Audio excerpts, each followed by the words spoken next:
coming back for tonight. Please give it up, Jim Dwyer. It's fucking great to be penultimate, man. It's really good to be back doing this thing. I'm 73 years old and I still get to get away with this shit, man. I'm telling you. This is great. Okay. As Tom Waits would say, it's time for the religious material. This is called Soul Man. As the quarks get strange and charming, as the cosmic soup bubbles and boils over, as this becomes that and the other and then everything else, as the roads and walls of civilization are squared away, as the commandments are invented, proclaimed, and set in stone, as the seed corn is saved and the class system sanctified and sacrificed to, Jesus in some crummy little backwater corner of the empire is born again. As the infinitives split and the participles dangle and the metaphors mix and the prose goes purple and the run-on sentences run on like the argument about the argument about the argument about which of us is more to blame for starting this inane, all too familiar argument in the first place. Jesus is out there running the streets and taking his shots and learning the rules of power and privilege.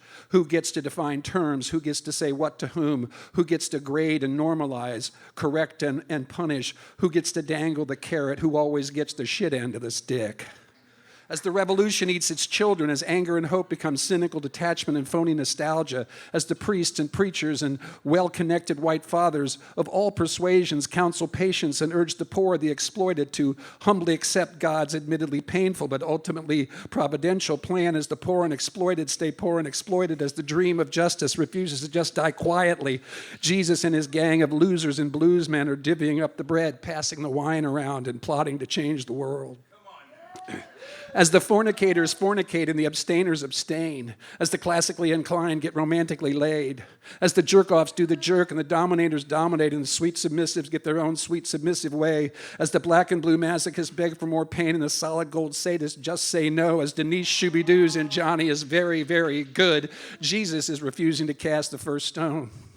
Instead, he's feeding the hungry, healing the lepers, forgiving sinners, and condemning the billionaire boys club. He's even calling for free universal health care. Sean Hannity is on DEFCON 5, red alert. Sean Hannity is throwing rhetorical conniption fits. This Jesus guy is a putrid, rancid Christian, a putrid, rancid, libtard, socialist, communist, fascist. This Jesus guy must be stopped. He must be silenced before it's too late. And before the Sunday news cycle is over, the cheering crowds have deserted their newest 15-minute Messiah.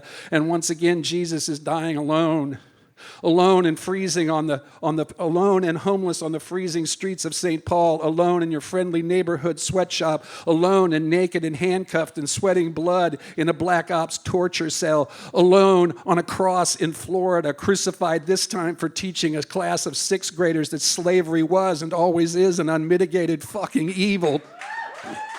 And stab me in the heart with the ice pick of choice and chance. After all these circling centuries, Jesus is still waiting for us to quit arguing about the nature of his nature, to stop worrying about the salvation of our souls, and to start working instead on saving each other's doomed and delightful human-type bodies. Jesus is not a god, thank God. Jesus is, in fact, much better than that. Jesus is a genuine, shape-shifting, badass, broken is the only way to be beautiful soul man. I can hear him calling it out around the world, singing it with Martha and Mary and the rest of the Vandellas, whoever and wherever they might be. Are you ready? Are you ready for a brand new beat? It's time to start dancing in the streets.